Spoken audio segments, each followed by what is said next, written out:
So mga sangkay, total na pag-uusapan po natin itong patungkol sa buhay ni Rene Butterbonia, no, at ni Divine Adili. Mga sangkay, meron po ngayong sumisikat na tropa ni Rene, no? At ngayon, pambihira mga sangkay, pinagkakaguluhan na po ng maraming Pilipino, no?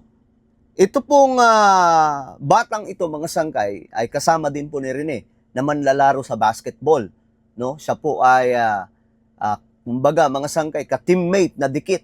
Sabi po ng iba, best friend daw po ni Rene o ni Bobet mga sangkay sa basketball. So sino nga ba ito? Kasi dinudumog na daw po ngayon mga sangkay ng maraming tao. Aba, matindi mga sangkay, no? Anyway, bago tayo magpatuloy sa mga hindi pa po dyan nakakapag-subscribe sa ating YouTube channel, makikita nyo po yung subscribe button sa baba ng video na to. I-click nyo lamang po yung subscribe, i-click ang bell, at i-click nyo po yung all. Sa mga nanonood po sa Facebook, i-follow nyo po yung ating Facebook page. Alright guys, so, eto nga mga sangkay, pag-usapan po natin to kasi bigla pong sumabog yung pangalan nito ngayon. Ito po ay si Maki Pellegrino. Actually, mayroon din po siyang isang tropa pa, mga sangkay, kasama din po, no? Kasama din po sa ka-teammate ni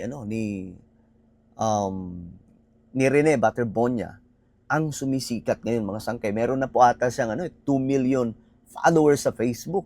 No? So, grabe ang naging blessing po ni Rene Butterbonia, hindi lamang po sa kanyang family, kundi maging po mga sangkay sa kanyang mga ka-teammate. Aba, akalain nyo na mangyayari ito sa kanila mga sangkay. No?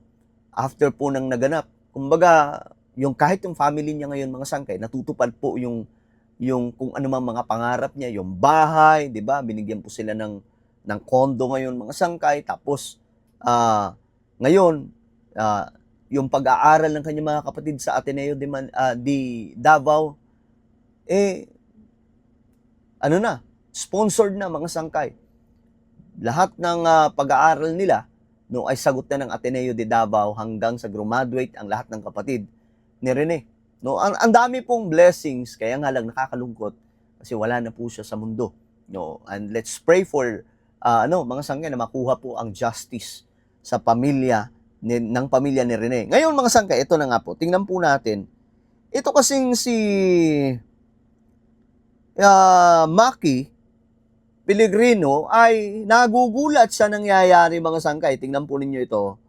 Ito po yung mga video na kumakalat ngayon eh. Oh, ito.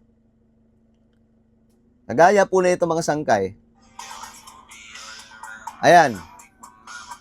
Ayan po si Maki. No? Teka lang, lagyan po natin ng counting mic para marinig po natin yung nangyayari mga sangkay sa mga video na pinapanood po natin. Ako nagulat din ako mga sangkay sa biglang pagsikat ng batang to. Though magaling din po talaga itong batang to, mga sangkay, no? Magaling din po talaga siya. Kagaya din po ng mga ka-teammate nila Rene. Ayan, no? Ayan siya. So, marami itong video ngayon mga sangkay na nagkalat at pinagkakaguluhan nga po siya. Ito. Tingnan niyo yung mga tao. Nagkakagulo mga sangkay dahil po kay Rene. Sa tropa ni Rene. No, ito po ay si Maki.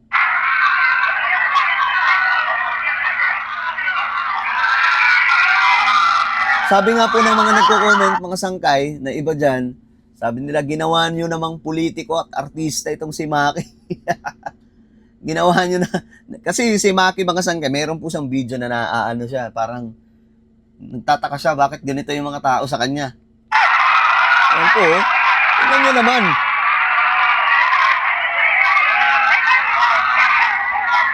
Pinagkakaguluhan siya mga sangkay. Okay, napakarami pa po nitong video. Tingnan pa po natin yung iba. Ito. Ayan, si Maki.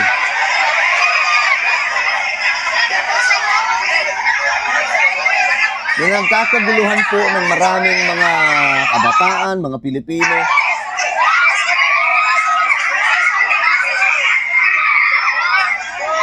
Yan siya. So ito po yung effect mga sangkay ni Rene, no? Na ngayon kahit po yung mga tropa niya mga sangkay, sikat na. At ito pong sila Maki, ito po yung lumipat mga sangkay, no?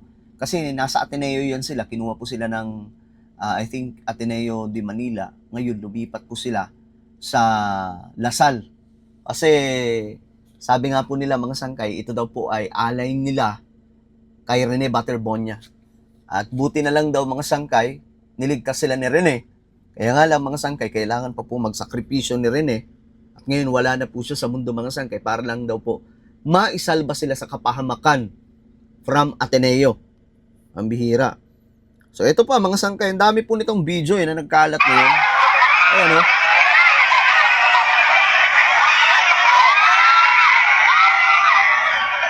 Ayan yung mga sangkay kung gaano kadami. Ayan si Maki. Ayan si Maki mga sangkay. Ayan po. Nakatalikod. Hindi na niya po alam kung anong nangyayari sa kanya mga sangkay. Siyempre, ikaw ba naman bigla kang bigla kang sumikat ng ganong katindi. Ito pa, yung video mga sangkay. Ito sa rin tinatakbo na. Tinatakbo na po ng kanyang mga security. Ang bira. So, ganyan pong klaseng mga sangkay, no? Yung nangyayari sa mga tropa. Ito daw po ay dikit na tropa talaga ni Rene.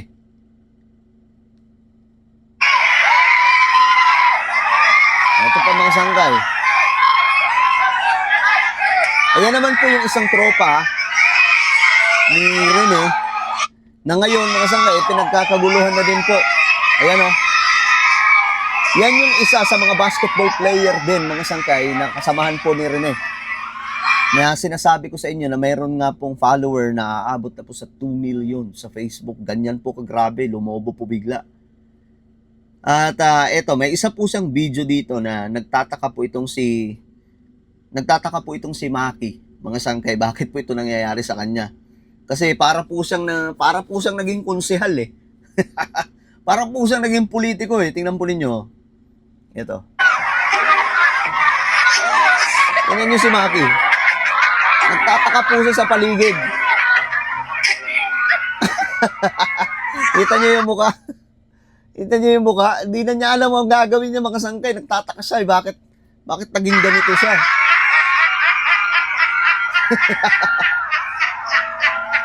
Ayan o. Hindi niya alam kung ano nangyayari sa paligid. Bakit ganyan kadami ang dumudugog sa kanya. Okay, so yan po ang nangyayari. But I'm praying mga sangkay no, na mapanagot po talaga yung lahat ng may sala mga sangkay tungkol po sa nangyari kay Rene Butterbonia. So itong nangyayari sa mga tropa niya mga sangkay, sila Maki at kung sino pa man, ito ay blessing in disguise no, sa nangyari kay Rene. No? Pero ayon nga po sa kanila, mga sangkay sa mga tropa ni Rene, sila na daw po ang bahala sa pamilya ni Rene. No? Sa Butterbonia family, sila na daw po ang bahala. At ang naalala ko sa sinabi ni Maki Pellegrino, ako na ang tutupad, ako na ang bahalang tumupad sa pangarap mo. Bobet. Ayon po yan sa kanya mga sangkay. Well, ano po ang inyong opinion? Comment down below. Anong inyong opinion dito sa mga tropa ni Rene ngayon, mga sangkay na biglang sumikat na po? Alright? Comment down below. Ako na po ay magpapaalam. Mag-iingat mong lahat. God bless everyone.